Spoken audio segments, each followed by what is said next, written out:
Rural areas are often agricultural hubs where heavy machinery and equipment are used.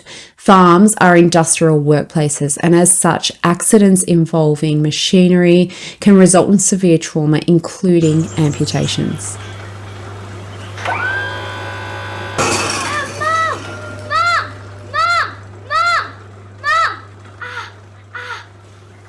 In a rural setting, bleeds are unfortunately quite common. If left untreated and if not managed appropriately, they can become life-threatening. First and foremost, always use standard precautions if they're available to you. This might include gloves and protective glasses. However, if they're not available, continue with first aid management to ensure the safety of the victim. When it comes to bleeding, the first step is always to apply pressure directly on or around the wound. This simple action can save lives by controlling blood loss. As with all emergencies, remember the doctor's ABCD sequence. Control of bleeding is important, but it follows the establishment of an airway and, if required, commencing CPR. In this video, we are going to demonstrate both non-life-threatening bleeding as well as severe life-threatening bleeding. If the bleeding is severe or life-threatening, controlling the bleeding takes priority over airway and breathing interventions. You need to lie the person down, apply pressure or apply an arterial tourniquet and call for an ambulance. For the purpose of training, in this video, we are going to demonstrate a homemade arterial tourniquet.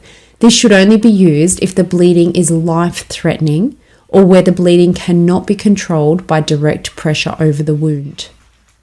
An arterial tourniquet should not be applied over a joint or a wound, and ideally do not cover up by any bandage or clothing. Whilst a homemade or improvised tourniquet will not be as effective as a commercial tourniquet, in the case of life-threatening bleeding, it is likely better than no tourniquet at all. As with a commercial tourniquet, the time of application must be noted and communicated to emergency or paramedic personnel. Once it has been applied, the person needs to get to hospital quickly, and the tourniquet should not be removed until they are in medical services. If you do not have the equipment or resources to make or use a tourniquet, the next best thing is to apply pressure and bandage around the site. It is important to sit or lie the person down, keep them warm, and monitor their airway and breathing. You will most likely be now treating for shock. Remember, do not give any food, drink, or medications. If oxygen is available at your workplace or your work site and you're trained to use it, you can administer this according to guidelines. Our aim with bleeding injury management is to stop further blood loss while waiting for professional help. You can make a significant difference to the outcome for someone who has an amputation or a severe blood loss. An amputated body part refers to a body part that's either completely or partly severed from the body. When applying first aid for amputated parts, follow these steps.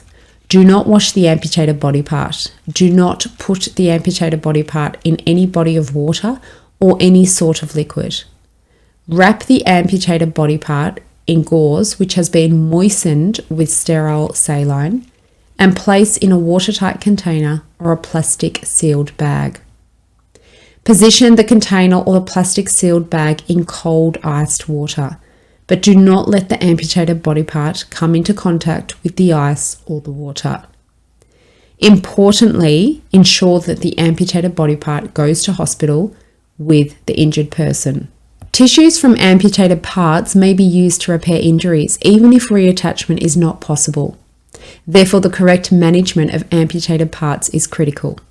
If properly cared for, tissue can be preserved for up to 18 hours, and there is a high chance of successful reattachment if done within 4 to 6 hours.